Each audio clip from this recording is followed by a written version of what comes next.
नमस्ते to all. हम लोग पढ़े इलेक्ट्रिक करंट की फ्लो के बारे में जान लिए हम लोग। मतलब कि रैंडम मोशन अगर होगा इलेक्ट्रॉन का तो करंट फ्लो नहीं करेगा। और हम लोग जाने कि कैसे करंट फ्लो कर सकता है कि सर्किट में। लेकिन अब समस्या ये है कि क्या इलेक्ट्रिक करंट हर सब्सटेंस से फ्लो करेगा? Good question. क्या इलेक्ट्रिक करंट हर सब्सटेंस से फ्लो करेगा? तो answer exactly not. Electric current can not flow through this marker. Okay, so what is the thing है? अब इसकी भी कंसेप्ट बिल्डअप करनी पड़ेगी, तो कर लेते हैं। तो यहाँ पे आया टाइप्स ऑफ सबस्टांसेस और मटेरियल अकॉर्डिंग टू इलेक्ट्रोस्टैटिक। यानी इलेक्ट्रोस्टैटिक पढ़ने के दौरान जब आप मैटर पढ़ेंगे तो मैटर को बांट दिया गया है इस फिजिकली 5 भागों में, फिर केमिकली बांट दिया गया है आपको। प्योर इम्प्योर, प्योर में एलिमेंट कंपाउंड, इम्प्योर में मिक्सचर्स, मिक्सचर में हेट्रोजीनियस होमोजीनियस, कंपाउंड में कंपाउंड ऑफ मॉलिक्यूल, है ना, कंपाउंड ऑफ एलिमेंट्स, बहुत सारी बातें। तो मतलब तो हर चीज़ का एक अलग अलग बेस है बांटने का। तो हम लोग इलेक्ट्रोस्टैटिक पढ़ रहे हैं तो इसके अनुसार हम लोग बांटेंगे किसको? मटेरियल को। तो 2 भाग में बांटा गया। पहला है आपका कंडक्टर, दूसरा है इंसुलेटर। आप लोग पढ़ते आए, थोड़ी सी हाई बातें जानेंगे, बात खत्म, इजी है ये। What is a conductor? Any substances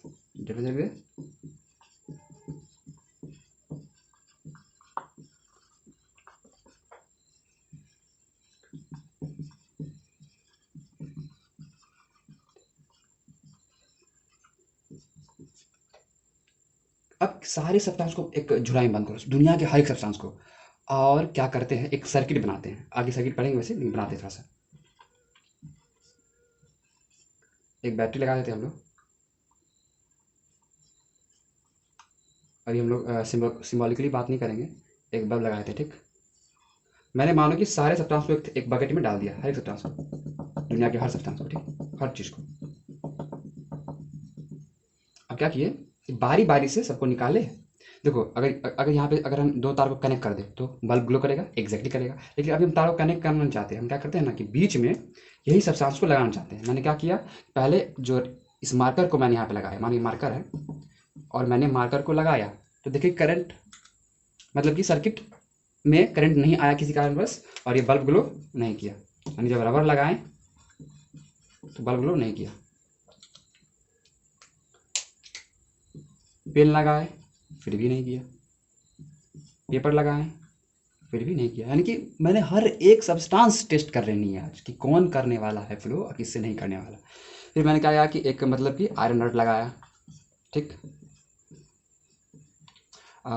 मैंने एक कॉपर रॉड लगा दिया, या और बहुत सारे लगाए, इसे फ्लो कर गया। तो मैंने क्या देखा कि कुछ ऐसे सब्सटेंस थे जिससे इलेक्ट्रॉन फ्लो नहीं कर रहे थे। सॉरी, कुछ ऐसे सब्सटेंस थे जिससे करंट फ्लो कर रहे थे, और कुछ ऐसे सब्सटेंस थे जिससे करंट फ्लो नहीं कर रहे थे। तो जिससे करंट फ्लो किया, हमने उसे एक अच्छा नाम दे दिया कंडक्टर। कंडक्ट, चालक, चालक, कंडक्ट करने वाला, जो चला सके, यानी कि जिससे करंट चल सके, जिससे होकर करंट चल सके, जिससे करंट पास करता हो। यानी कि वो कोई भी सब्सटेंस जिससे करंट फ्लो किया, हम उसका नाम दे दिए कंडक्टर। जो ना किया उसका नाम दे दिए इंसुलेटर या डाइलेक्ट्रिक्स। बहुत बड़ी बात है, समझेंगे आगे। So, what is a conductor? Any substance which allows currents to pass through them. You have definition in your notes too, which I have given. So you can directly remember from here, because these are the remembering parts. You must have to remember this. What is a conductor? So, conductor are those substances which allow current to pass through them. And what is insulator? इसका उल्टा, just opposite. उल्टा लिखना पड़ेगा।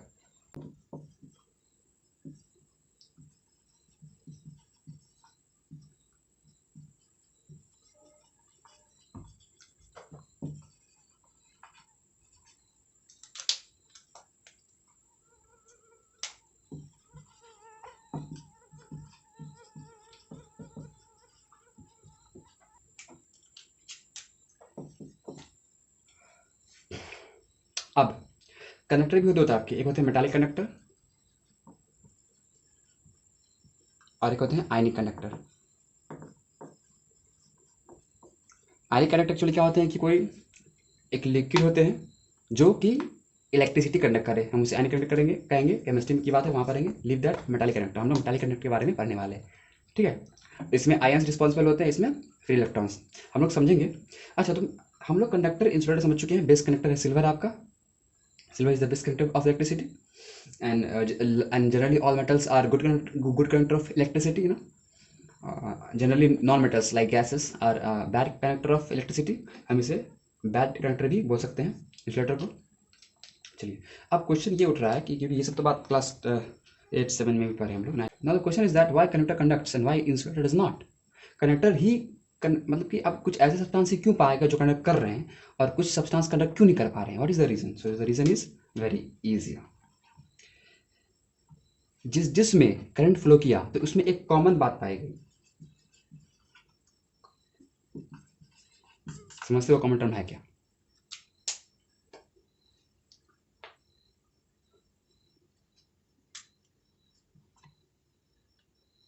जिसमें current flow किया, हमने उसके atomic picture को समझने की कोशिश किया। तो मैंने क्या देखा कि उनके जो एटम्स थे, उनके एटम्स के अंदर जो इलेक्ट्रॉन्स थे लास्ट ऑर्बिट में, यानी कि वैलेंस इलेक्ट्रॉन, वो लूजली बाउंड थे। क्या थे? लूजली बाउंड थे न्यूक्लियस से। और न्यूक्लियस से लूजली बाउंड होने की वजह से उनको थोड़ी सी भी एनर्जी मिली और वो अपना ऑर्बिट छोड़ दी। और जैसे अपना ऑर्बिट छोड़ दिए तो क्या हुआ कि उन्हें कहीं ना कहीं अब वो फ्री हो चुके हैं मूव करने के लिए। अरे इलेक्ट्रॉन मूव करने पे करंट मिलेगा। अगर ये सब्सटेंस अगर करंट को फ्लो नहीं होने दे रहा है, मतलब इसके अंदर इलेक्ट्रॉन्स टाइटली पैक्ड है, यानी इसके अंदर के इलेक्ट्रॉन्स फ्री ही नहीं है इसके एटम के द्वारा, यानी एकदम एटम ने कस के जगह रखा है। So no free, so there must be no flow of electrons and hence no electricity will flow through them. While let us consider a metal, कोई भी मेटल लेके बात करेंगे, जैसे ये एक्चुअली मेटल होगा।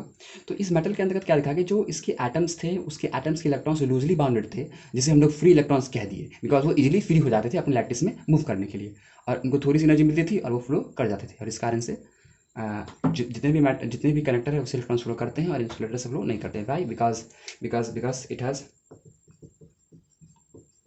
Large number of free electrons. What is free electrons? The electrons which are loosely bound by the nucleus of the atom. यानी कि ऐसे इलेक्ट्रॉन जो कि लूजली बाउंडेड होते हैं किसी भी एटम के द्वारा या किसी एटम के न्यूक्लियस के द्वारा। तो यानी कि कंडक्टर में फ्री इलेक्ट्रॉन्स पाए जाते हैं ज़्यादा संख्या में, इसलिए कंडक्टर में फ्री इलेक्ट्रॉन्स पाए जाते हैं ज़्यादा संख्या में, इसी कारण से इलेक्ट्रिसिटी या करंट फ्लो करता है उसके through. Whereas in insulator there is no availability of free electrons in much large number. That's why current does not flow through the insulators. Now we have some questions.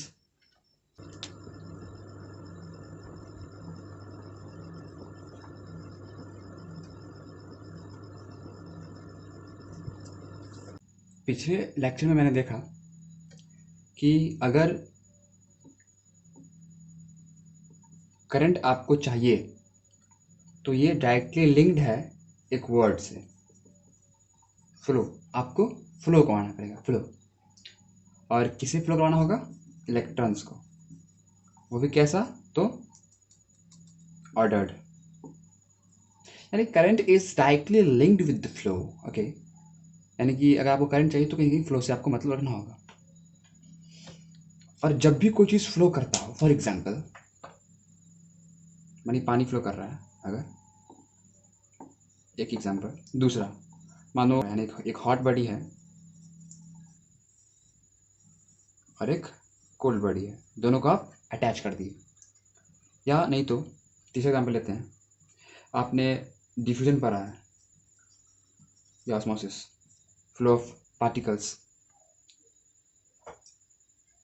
जब भी हम लोग flow की बात करें, जब भी, तो एक फिक्स पॉइंट होगा, मतलब कि एक स्टार्टिंग पॉइंट होगा और एक एंड पॉइंट होगा। मतलब क्या? जैसे वाटर फ्लो कर रहा है तो ये स्टार्टिंग पॉइंट है, क्या है? And point. हॉट बॉडी और कोल्ड बॉडी में हीट ट्रांसफर करता है, तो हॉट बॉडी क्या करेगा? कोल्ड बॉडी पे। डिफ्यूजन में हायर कंसंट्रेशन से लोअर कंसंट्रेशन की ओर। यानी कि जब भी कोई चीज़ फ्लो करता है, फ्लो, FLOW, फ्लो, तो वहाँ पे एक स्टार्टिंग पॉइंट होंगे, एक एंड पॉइंट होंगे। और हमेशा स्टार्टिंग पॉइंट क्या होगा?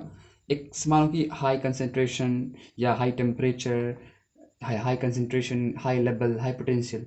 यानी कि हम लोग क्या कह सकते हैं कि जब भी फ्लो के दौरान हम बात करेंगे स्टार्टिंग पॉइंट का, तो हमेशा एक हाई को डिनोट करने वाला, हाई लेवल को, चाहे हाई पोटेंशियल हो, हाई टेम्परेचर हो, हाई कंसंट्रेशन हो, और इन पॉइंट हमेशा लो लेवल को। तो अब करंट फ्लो कर रहा है इलेक्ट्रॉन के फ्लो होने से, तो शायद इलेक्ट्रॉन भी जब फ्लो करता होगा तो कुछ एक स्टार्टिंग पॉइंट हुआ होगा और एक एंड पॉइंट होगा, और स्टार्टिंग पॉइंट एग्जैक्टली में भी हाई होंगे और एंड पॉइंट लो होगा। तो अब हमको ये बात साइंटिफिकली समझना है कि इलेक्ट्रॉन्स के फ्लो के दौरान क्या हाई, किस लेवल को हम लोग हाई लेवल बोलने वाले हैं, किसको हम लो लेवल बोलने वाले हैं, और कैसे ये काम करता है। यानी कि हम कहीं ना कहीं अब इलेक्ट्रॉन के मोशन को और अच्छे ढंग से देखेंगे। I mean to say that whenever something flows, there must be some difference, okay, either in concentration or level or potential or temperature। अगर मैं किसी हॉट ऑब्जेक्ट को टच करता हूँ तो वो हीट ट्रांसफर करेगा हॉट बॉडी से मेरे बॉडी में, तो कहीं ना कहीं एक डिफरेंस बना हुआ है, high temperature to low temperature, एक कुछ डिफरेंस बना होगा, ठीक। तो करंट भी जब फ्लो करता है तो एक डिफरेंस पे काम करता है, यहाँ भी कुछ डिफरेंस बने होते हैं, और हम लोग इसे कहीं ना कहीं पोटेंशियल डिफरेंस के नाम से जानते हैं। अभी बहुत बातें इसके अंदर जानेंगे हम लोग, आपको बस फोकस होकर समझना है, तब जाके समझ पाएंगे। बहुत थोड़ी सी टिपिकल बातें भी है, ईजी भी है, लेकिन डिपेंड करता है कि आप किस तरह से ध्यान से ला के सुन रहे हैं कि नहीं। तो एकदम स्टेप बाय स्टेप शुरू करते हैं। अभी तक बस आपको एक बात पता है, वो बात ये है कि इलेक्ट्रॉन फ्लो करता है तो करंट मिलती है, लेकिन आपको नहीं पता कि इलेक्ट्रॉन कैसे फ्लो करता है। अगर पानी है तो पानी को फ्लो करने से मुझे वाटर करंट मिलेगा, ठीक। लेकिन हमको ये बात पता है कि वाटर को फ्लो करवाएंगे तो वाटर करंट मिलेगा, लेकिन फ्लो कैसे करेगा ये भी तो पता होना चाहिए ना। लेकिन हमको वाटर किसने पता है कि अगर हम हाई लेवल पर वाटर को डाल देंगे, यहाँ से गिराएंगे पानी को, तब तो नीचे की ओर गिरेगा, है ना। जैसे झरना एग्जाम्पल था, यहाँ से गिराएं तो पानी गिरा, ठीक। लेकिन जैसे कि टेम्परेचर फ्लो करेगा, अब कोई हॉट हॉट बॉडी है, इसको अगर गर्म करना है, मानो ये सॉरी ये कूल बॉडी है, इसको अगर इसको हॉट करना है तो मैं किसी हॉट ऑब्जेक्ट के टच मिला दूंगा, क्योंकि मुझे पता है कि हीट हायर हॉट बॉडी से कूल कूल बॉडी पे ट्रांसफर करता है, ये बात मुझे पता है, ठीक। लेकिन मुझे करंट के केस में नहीं पता कि भाई करंट में इलेक्ट्रॉन्स कैसे फ्लो करते होंगे हाई लेवल से लो लेवल, और क्या कौन चीज़ इसे मजबूर करता होगा फ्लो करने पे। क्या पोटेंशियल करता है फ्लो, ये मजबूर करता है, कोई हाइट करता है मजबूर, या टेम्परेचर करता है, कंसंट्रेशन करता है, क्या करता है मजबूर, इस बात को जान। याद कीजिए कि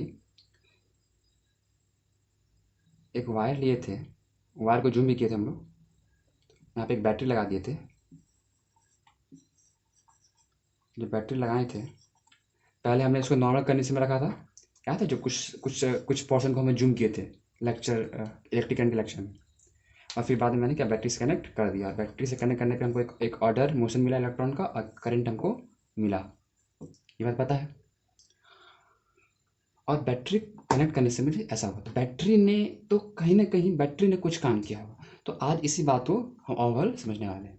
देखिए होता क्या है, इलेक्ट्रॉन को फ्लो को समझना है अगर, तो हम कोई काम करते हैं। क्या करते हैं कि एक बड़ी लिए, ठीक, इससे कुछ इलेक्ट्रॉन्स निकाल लिए और इस पर डाल दिए। अब इस दोनों को किसी वायर से कनेक्ट कर दिए, ठीक। अब जैसे ही मैंने इसे वायर से कनेक्ट किया तो करंट फ्लो किया। तो तो आप खुद समझिए, एकदम बेसिक सी बातें हैं। मोर किधर है, मोर ऑफ इलेक्ट्रॉन्स किधर है, यहाँ है मोर, यहाँ मोर है, यहाँ मोर है, मोर इलेक्ट्रॉन्स यहाँ है और लेस इलेक्ट्रॉन्स यहाँ है। और बीते कुछ एग्जाम्पल में आपको ये तो पता है कि हमेशा मोर से लो की ओर जाएगा कोई भी चीज़, ये नेचुरल है, ओके। तो कहीं ना कहीं इलेक्ट्रॉन्स मतलब कि जहाँ पे मोर है वहाँ से लेस की ओर मूव करेगा, इधर मूव कर गया, ठीक, वेरी नाइस। और फिर आपको एक करंट मिलेगा इस डायरेक्शन में। हमेशा याद रखिए कि पॉजिटिव से नेगेटिव की ओर करंट फ्लो करता है। तो करंट तो हमेशा, क्योंकि इलेक्ट्रॉन फ्लो किया तो करंट मिलेगा, और करंट हमेशा पॉजिटिव से फ्लो करता है, और इसे ही हम लोग बोलते हैं कन्वेंशनल करंट, ठीक है।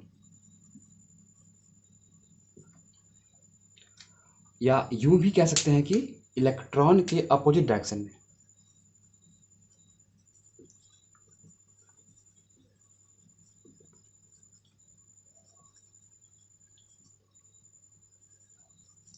यानी करंट हमें इलेक्ट्रॉन्स के अपोजिट डायरेक्शन में फ्लो करता है। यानी कि जहाँ पे ज़्यादा इलेक्ट्रॉन्स होंगे वहाँ से जहाँ पे कम इलेक्ट्रॉन्स होंगे वहाँ पे आपको इलेक्ट्रॉन मूव करेंगे, और इलेक्ट्रॉन मूव करेगा तो जस्ट उसके अपोजिट डायरेक्शन में करंट मिल जाएगा। यानी आपको ये तो समझ में आया कि जहाँ पे ज़्यादा इलेक्ट्रॉन्स होंगे वहाँ से कम इलेक्ट्रॉन्स के बीच फ्लो कर जाएंगे। ठीक, अब यहाँ पे कुछ तो नाम देंगे ना इसका, तो क्या कहा गया कि वैसे देखिए ये हुआ मोर से लेस, तो हमें इसे कहा जाना चाहिए मोर, यानी कि हाई पोटेंशियल कहा जाना चाहिए था ना, बिकॉज हाई यही है ना, हाई पोटेंशियल इसे बोल देंगे हम लोग लो पोटेंशियल। लेकिन इस केस में ये काम नहीं करता है। काम क्यों नहीं करता है? बिकॉज काम इसलिए नहीं करता बिकॉज ऐसे बताया ही नहीं गया पहले, क्योंकि इलेक्ट्रॉन्स की खोज बहुत लेट से हुई और तब तक इलेक्ट्रिसिटी दस्तक दे चुका था इस पूरे वर्ल्ड में। इवन इलेक्ट्रोमैग्नेटिज्म की थ्योरियाँ लिख चुकी थी, कहानी बन चुका था, किताबें छप चुकी थी। पहले क्या माना गया था, आपको इस बात को हम बता दें, समझिए गौर से। पहले क्या माना गया कि जिस पॉजिटिव से वैसे ही एक अलग से पॉजिटिविटी का फील आता है हम लोग को, तो पॉजिटिव को कहा गया था हाई पोटेंशियल। ओके, हाँ, पहले हाई पोटेंशियल पॉजिटिव कहा गया, और इलेक्ट्रॉन का और मतलब कि जो पॉजिटिवली चार्ज बॉडी होंगे उसे कह दिया गया हाई पोटेंशियल, और जो नेगेटिवली चार्ज होंगे हम उसे बोलेंगे लो पोटेंशियल, नेगेटिव में है लो पोटेंशियल। ये पहला का कंसेप्ट है, पहले साइंटिस्ट लोगों ने ऐसे मतलब कि एज्यूम कर लिया। यानी positive body will be considered as high potential and negative body will be considered as low potential. Okay, so क्योंकि ये सब कहानी बन चुकी थी पहले से, तो अब बहुत प्रॉब्लम होता कि हम, क्योंकि अब कि बाद में इलेक्ट्रॉन का खोज हुआ, और इलेक्ट्रॉन्स के खोज होने के बाद हम समझ पाए कि एग्जैक्टली ये तो इलेक्ट्रॉन्स के मोशन से करंट मिलता है। पहले कंसेप्ट क्या था ना कि पॉजिटिव चार्ज के फुल होने से करंट मिला, यानी पॉजिटिव कोई चार्ज होगा उसके फुल होने से करंट मिलेगा। लेकिन एग्जैक्टली ऐसा तो होता नहीं है, इलेक्ट्रॉन्स ही बाहर में होते हैं एटम के, और इसीलिए इलेक्ट्रॉन्स फ्लो करते हैं। तो फिर कहीं ना कहीं तो क्योंकि पॉजिटिव चार्ज फ्लो नहीं करता है, और पहले क्या मान लिया गया कि पॉजिटिव से करंट चल जाएगा हमेशा नेगेटिव की ओर। तो ये बात तो ठीक है, हम लोग एज्यूम कर लिए, इसे हम लोग कह दिए कन्वेंशनल करंट। लेकिन ये एक गलती भी थी, तो इस कारण से हम इस बात को भी तवज्जो देते हैं कि चलो हाँ, करंट मिलेगा आपको पॉजिटिव से नेगेटिव की ओर, ठीक। लेकिन तो फिर इसी कंसेप्ट को हम लोग क्या कर दिए कि इसमें फिट कर दिए। कहने का मतलब क्या कि electrons will flow from low potential to high potential, जबकि इसको हाई पोटेंशियल कहना चाहिए था बिकॉज यहाँ पे मोर है। लेकिन ऐसी कोई बात यहाँ पे लागू नहीं होगी, तो इस बात को आप याद रखेंगे। So current always flow from high potential to low potential. देखो काम तो कर गया यहाँ पे फंडा कि मतलब बॉल मोशन करेगा हाई पोटेंशियल से लो पोटेंशियल की ओर, पानी फ्लो करेगा हाई पोटेंशियल से लो पोटेंशियल की ओर, टेम्परेचर फ्लो करेगा हाई टेम्परेचर से लो टेम्परेचर की ओर, डिफ्यूजन होगा हाई कंसंट्रेशन से लो कंसंट्रेशन की ओर। ठीक उसी प्रकार करंट भी फ्लो करेगा हाई पोटेंशियल से लो पोटेंशियल की ओर, और इसीलिए तो पहले हाई पोटेंशियल को पॉजिटिवली चार्ज कह दिया गया और लो पोटेंशियल को नेगेटिवली चार्ज, और इस कारण से पोटेंशियल करंट हमेशा पॉजिटिव टू नेगेटिव मिलता है। लेकिन अब बात क्या है कि चलो ठीक है, करंट मिला हाई टू लो पोटेंशियल, लेकिन इलेक्ट्रॉन फिर हाई टू लो ट्रैवल नहीं करेंगे, इलेक्ट्रॉन ट्रैवल करेंगे लो पोटेंशियल से हाई पोटेंशियल की ओर। ये बात हमेशा याद रहे। अभी बस शुरुआत है, तो देखिए आप थोड़ा सा और मतलब कि फोकस कीजिए, कोई प्रॉब्लम हो तो प्लीज़ पूछिएगा।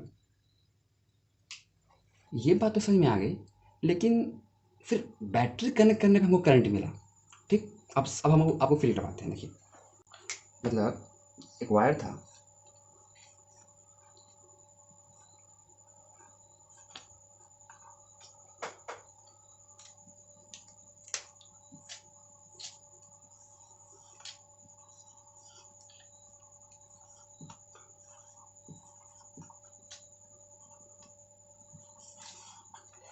मतलब कि इसको पॉजिटिव मानते हैं, इसको नेगेटिव, जैसे बैटरी में ऐसा होता भी, आप देखे भी होंगे। तो यानी करंट हमसे कहाँ से मिलेगा? पॉजिटिव से, और इलेक्ट्रॉन कहाँ से फ्लो करेगा? नेगेटिव से। अब इस बात को समझो कैसे। बैटरी अब बैटरी मतलब आप ये देख रहे हैं कि बैटरी कनेक्ट करने से करंट मिल रहा है, बैटरी को कनेक्ट करने से करंट मिल रहा है, यानी बैटरी इलेक्ट्रॉन्स को मोशन करने के लिए एक डिफरेंस क्रिएट कर रहा है। बैटरी के कनेक्ट होने से करंट मिल रहा है, इसका मतलब कि बैटरी कहीं ना कहीं क्या कर रहा है, आपको पोटेंशियल डिफरेंस क्रिएट कर रहा है कि नहीं? यानी कि इलेक्ट्रॉन को अब फ्लो करने के लिए पोटेंशियल डिफरेंस क्रिएट कर रहा है। जैसे कि मान लो कंटेनर है और पानी भरा हुआ दोनों, ठीक, इसमें थोड़ा सा ज़्यादा है, अब दोनों कनेक्ट कर दिए एक पाइपलाइन से, ठीक।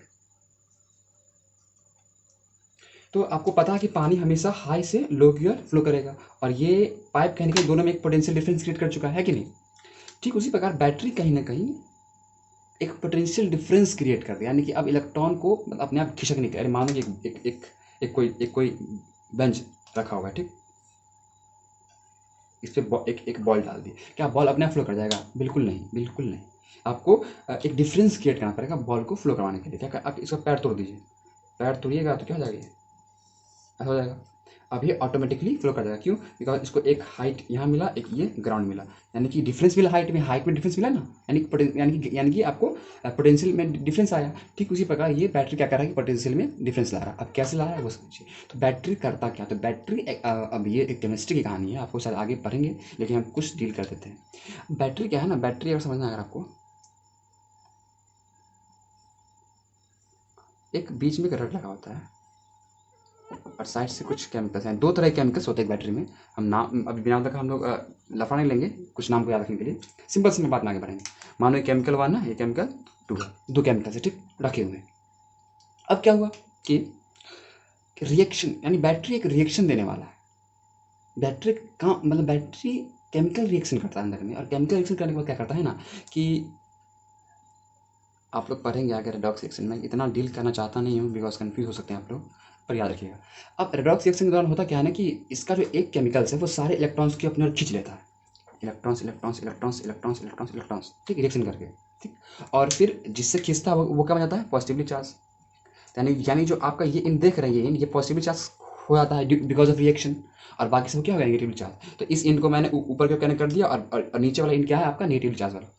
अब पहले था वायर कनेक्ट नहीं था ठीक, पहले वायर कनेक्ट नहीं था। अब जैसे वायर को कनेक्ट कर दिए तो मानो कि एक पहले क्या था? वायर कनेक्ट नहीं था, मतलब ये कंडीशन था।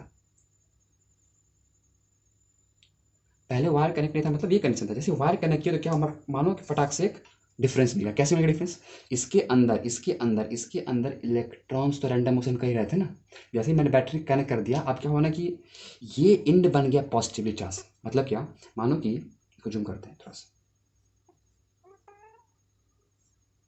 इसके अंदर इलेक्ट्रॉन्स थे, रैंडम मोशन कर रहे थे। जैसे ही मैंने इसको चिपका दिया पॉजिटिव से, तो क्या हुआ कि मानो कि आप इसको मतलब ये पॉजिटिव इसको खींच रहा है अपनी ओर। अरे हमेशा सिस्टम स्टेबल होना चाहता है, और पॉजिटिव चार्ज है तो ये अनस्टेबल है, ये हमेशा न्यूट्रल होना चाहेगा। तो ये अब देखो ये नेगेटिव चार्ज हो गया, इलेक्ट्रॉन्स में नेगेटिव चार्ज है। इलेक्ट्रॉन्स भी यहाँ पे होंगे कि नहीं होंगे? अरे होंगे ना, इलेक्ट्रॉन्स यहाँ पे इलेक्ट्रॉन्स होंगे।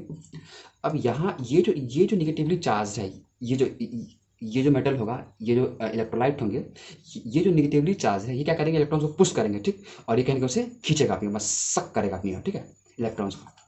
और इस कारण से क्या होगा कि एक ऑटोमेटिकली क्या होगा कि इलेक्ट्रॉन्स मोशन कर जाएंगे due to because of battery. Because battery क्या कर रहा है? पोटेंशियल डिफरेंस क्रिएट कर रहा है। क्या ना क्रिएट भाई, एक नेगेटिव एक पॉजिटिव खींच रहा है इसको अपनी ओर, और इस कारण से इलेक्ट्रॉन मोशन कर जाते हैं, वो करंट मिलता है ठीक।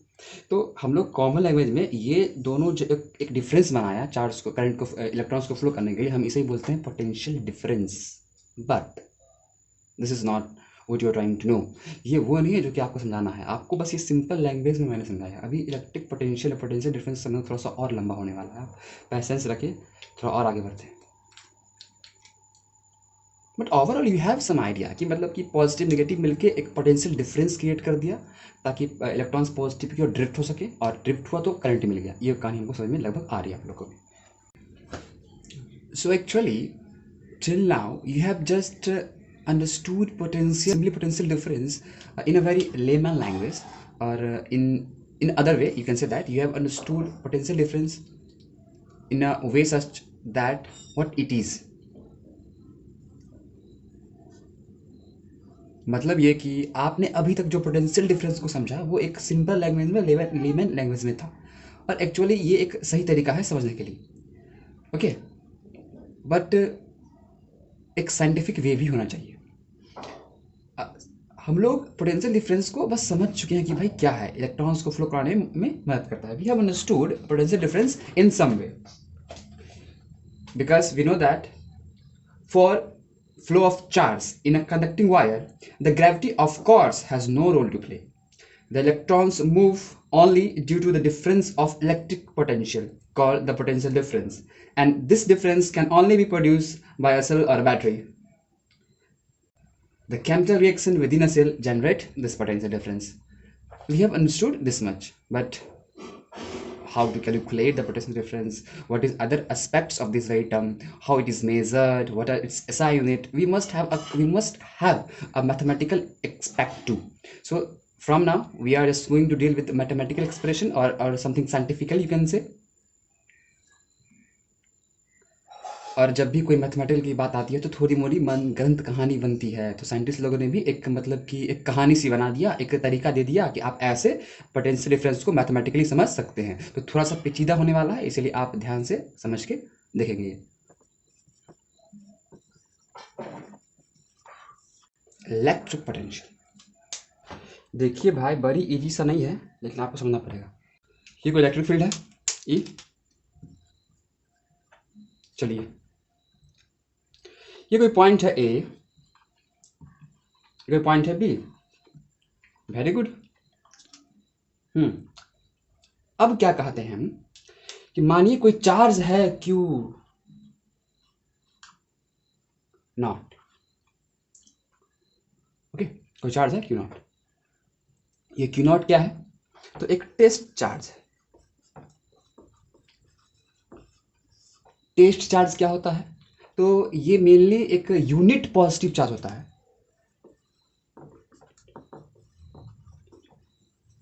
यानी कि ऐसा चार्ज जिसका वैल्यू यूनिटी हो और पॉजिटिव हो, या यूँ कह सके कि ऐसा कोई चार्ज जो कि पॉजिटिव वैल्यू का हो और बहुत ही कम मैग्नीट्यूड का हो, हम उसे बोलेंगे टेस्ट चार्ज। टेस्ट चार्ज क्यों नाम पड़ा? तो टेस्ट करने के लिए, एक्सपेरिमेंट करने के लिए, कोई भी अगर नया एक्सपेरिमेंट कोई कैलकुलेशन करना होगा तो हम लोग टेस्ट चार्ज का काम कर सकते हैं, ताकि इसका कोई ज़्यादा अफेक्ट ना पड़े वैल्यूज़ पे। कम मैग्नीट्यूड रहेगा वो नॉर्मली वर्क हो जाएगा, यूनिट रहेगा। अब कोई चार्ज क्यू नॉट है, इसको मुझे इस पॉइंट से इस पॉइंट पे लाना है। मुझे इस पॉइंट से इस पॉइंट पे लाना है, ठीक है। तो मानिए मैंने इस पॉइंट से आराम से, तो कैसे आएगा इस पॉइंट से इस पॉइंट? मैंने रास्ता दिखा दिया आपको, कैसे आएगा। तो अपनी माने तो बिल्कुल नहीं। देखिए इस दुनिया में कभी भी कोई काम ऑटोमेटिकली कभी नहीं होता है, आपको इस पे वर्क डन करना पड़ेगा। यानी कि जब तक किसी के अंदर आप एनर्जी नहीं देंगे, यानी कि आपको बाहर से काम करना पड़ेगा।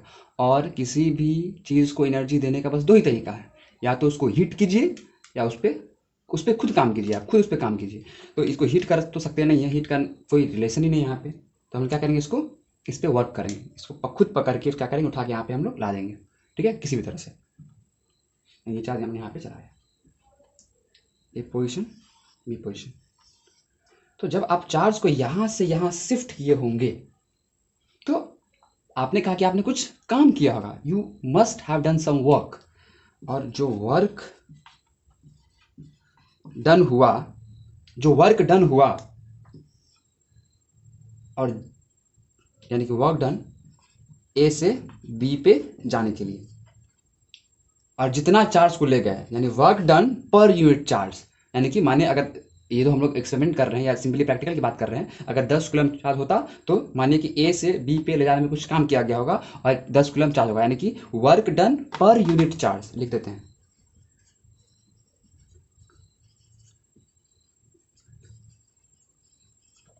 ये क्या होगा, आपका कहलाएगा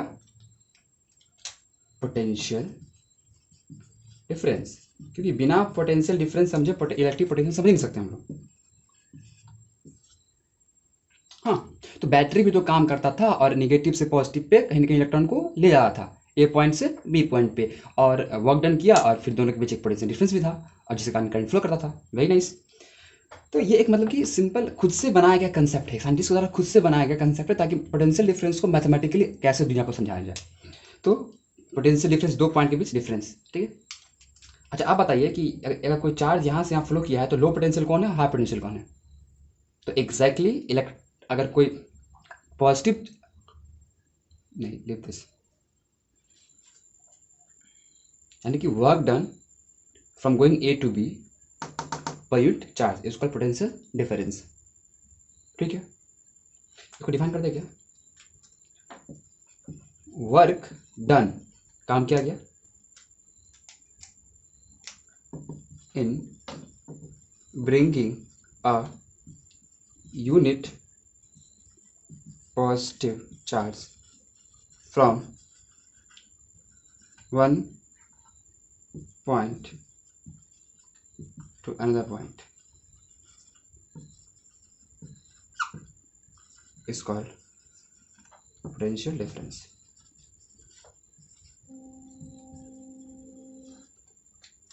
देखिए यूनिट पॉजिटिव ले लिए हैं तो आप समझिए इस बात को, v। अब हम लोग पोटेंशियल डिफरेंस को v से डिनोट करते हैं, ठीक। और क्योंकि डिफरेंस ये दो पॉइंट के बीच में बताता है तो हम लोग तो देखो आप पोटेंशियल डिफरेंस को डिनोट कैसे करते हैं, देखिए समझिएगा बात। पोटेंशियल को हम डिनोट करते हैं वी से, आगे देखेंगे इसको भी। पोटेंशियल डिफरेंस है यानी दो पॉइंट के बीच डिफरेंस है, तो वी पॉइंट का नाम दे दीजिए 1 से 2, यानी कि V1 माइनस V2 इस तरह से, है ना। यहाँ पे आप समझिए, यहाँ पे हमेशा अब ये हमेशा जो पहला होगा V final minus V initial. कहने का मतलब कि आप जहाँ से चार्ज ले जा रहे हैं उस एक पॉइंट, जिस पॉइंट से चार्ज आप उठा के ले जाएंगे उसको बोलेंगे इनिशियल पॉइंट, और जहाँ पे रखेंगे उसको बोलेंगे फाइनल पॉइंट। तो इनिशियल तो हमेशा फाइनल माइनस इनिशियल करते हैं, याद रहे ये बात। यानी कि अगर इस केस की बात करेंगे तो अगर पोटेंशियल डिफरेंस को डिनोट करना होगा तो क्या करेंगे, फाइंड किए है V B minus V A, इसको हम लिख सकते हैं वी बी माइनस ए। अब इसी को हम सिंपली कैपिटल वी से डिनोट करते हैं, कोई भी मतलब प्रॉब्लम की बात नहीं इसमें। तो आप डायरेक्टली वी से डिनोट कर सकते हैं या V V minus V A, तो V V minus V A. अब ये पोटेंशियल डिफरेंस है क्या फॉर्मूला के according, work done in bringing, यानी work done in bringing a unit positive charge. पर यूनिट चार्ज क्या होगा 1, इसलिए हम लोग लगाए नहीं, unit positive charge from one point to another, यानी कि ए से बी में ले जाने के लिए जो वर्क डन किया गया, ठीक है। और यहाँ पे अगर यहाँ पे यूनिट नहीं होता तो फिर यहाँ पे 10 होता, तो हम लोग 10 यूज करते हैं। So you have now formula potential difference equal to W upon Q. आगे देखते हैं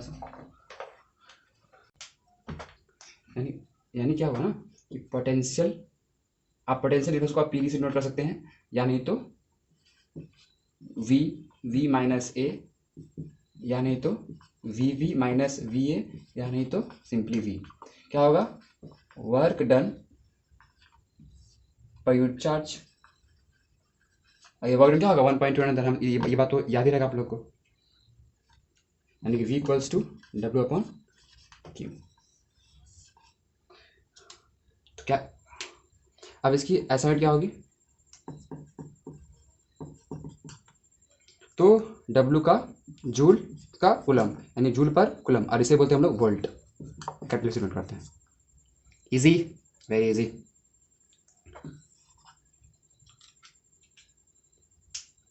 now the question is what is potential then, electric potential difference. तो इलेक्ट्रिक पोटेंशियल डिफरेंस क्या है ना कि डिफरेंस बिटवीन इलेक्ट्रिक पोटेंशियल, यानी कि बी पॉइंट पे कुछ पोटेंशियल होगा, ए पॉइंट पे कुछ पोटेंशियल होगा, और दोनों के बीच कितना पोटेंशियल डिफरेंस है ताकि इलेक्ट्रॉन फ्लो कर गया या कोई चार्ज फ्लो करे। तो इलेक्ट्रिक पोटेंशियल क्या है, एक कंसेप्ट है। आप इलेक्ट्रिक पोटेंशियल समझने के लिए आप बात को समझिए।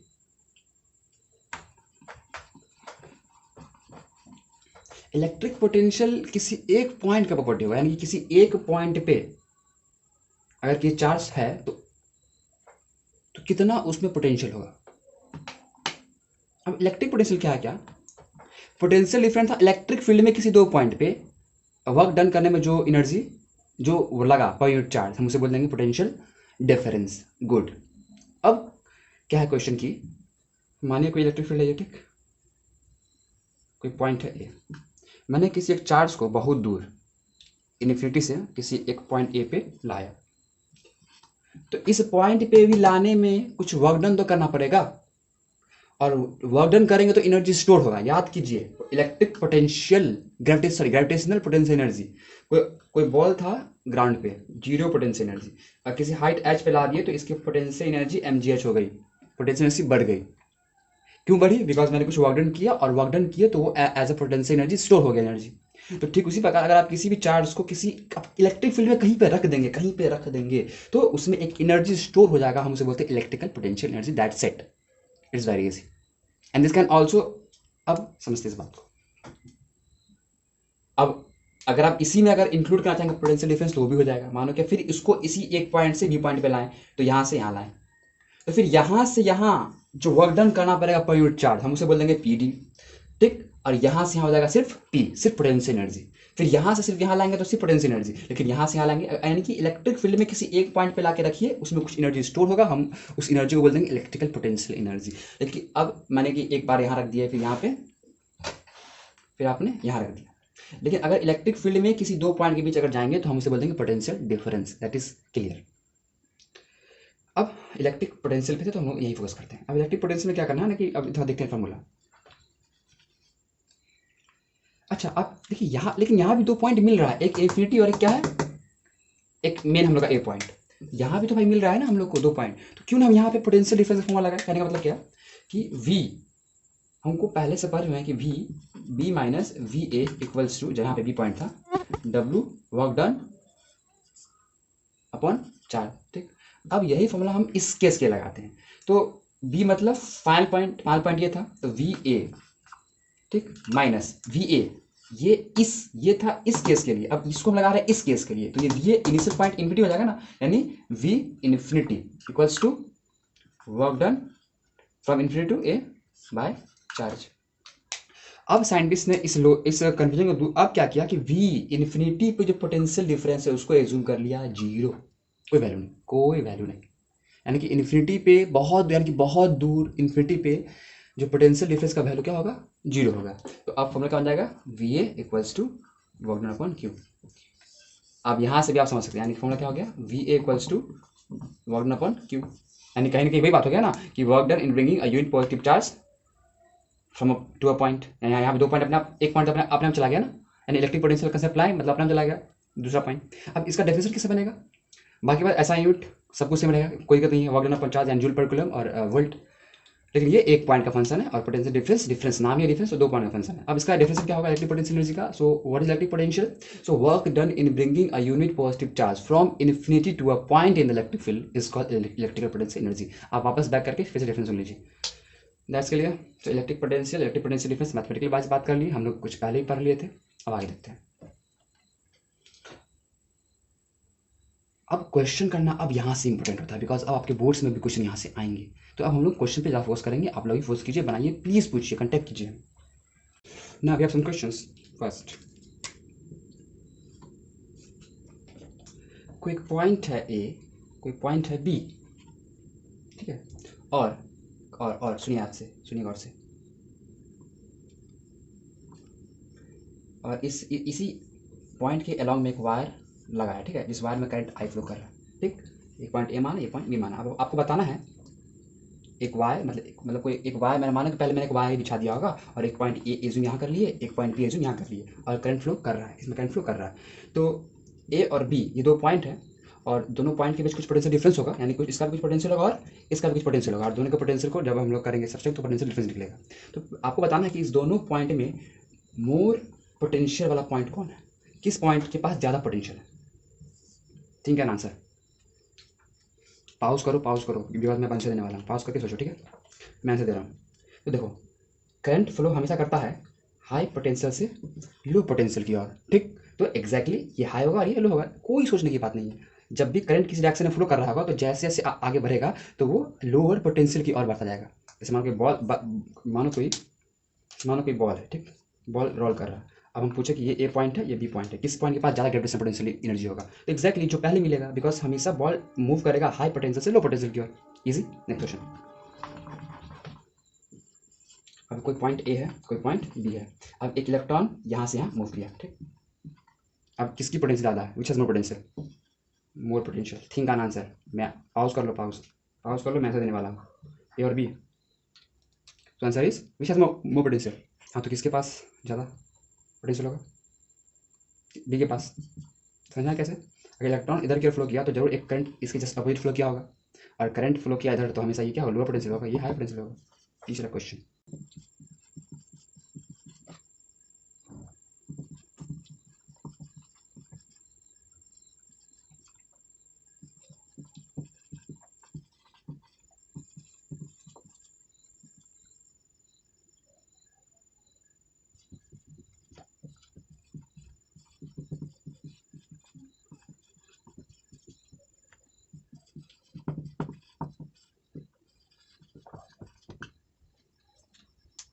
the work done in transferring 20 coulomb of charge from a point A to a point B at a distance of 0.2 meter is 2 joule. What is the PD, potential difference अगर उसे भी कैलकुलेट फास्ट, पावर से calculate करो, मैं answer दे रहा हूँ। पहले मैं क्वेश्चन समझते हैं क्या, क्वेश्चन क्या बोल रहा है कि कोई पॉइंट ए है, कोई पॉइंट बी है, अब यहाँ से यहाँ 0.2 मीटर है, जिसका कोई लेना देना नहीं है इस क्वेश्चन से, नहीं देता तो क्वेश्चन बन जाता, ठीक। अब एक चार्ज को ए से बी पे लाया गया, तो चार्ज का वैल्यू कितना, 20 कूलम, और वर्क डन हुआ कितना, 2 जूल का। then calculate the potential difference. Easy, very easy. So we have to calculate VA minus VV, which is equals to work done कहाँ ए से बी में बाय चार्ज, कितना चार्ज ले गए कोई मतलब नहीं है इससे, हमको डाइवर्ट करने के लिए दिया गया। तो V A minus B A B को डायरेक्ट वी लिख सकते हैं। वोल्ट कितना गया 2 जूल का, चार्ज कितना है 20 कूलम, यानी कि 0.1 जूल पर कूलम और वोल्ट आंसर।